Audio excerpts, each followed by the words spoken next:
لو ان الفيديو ده هيزعل من ناس ياما خالص، وهشوف تعليقات وهشوف واخد بالك حاجات واخد بالك بالهبل وشتيمه واخد بالك، وربنا يعلم الفيديوهات دي.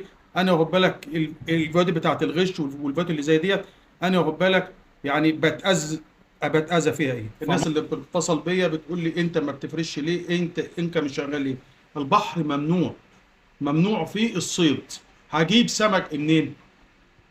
هجيب السمك منين؟ تاني حاجه ايه التشكيله اللي هي بتيجي دي كلها؟ مفيش منها بره. لازم السمك من اسكندريه.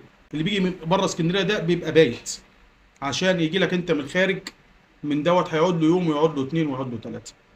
ماشي. ومصدر السمك اربع مصادر، عشان تبقى انتوا عارفين: بحر، مزارع، مجمد، نيل. هنا البحر واقف من يوم الحد. العبد لله قاعد من يوم الحد،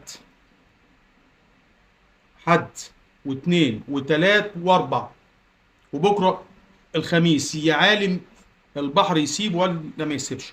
فما فيش سمك. هفرش بايه؟ اجيب مصدر السمك منين؟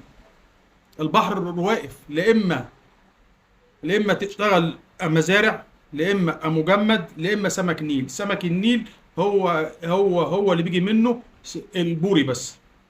هتفرش انت بوري؟ ما ينفعش. صح، بس دوت تنبيه يعني، تنبيه للاخوان. لو ان الفيديو ده هيزعل من ناس ياما خالص، وهشوف تعليقات وهشوف واخد بالك حاجات واخد بالك بالهبل وشتيمه واخد بالك، وربنا يعلم الفيديوهات دي.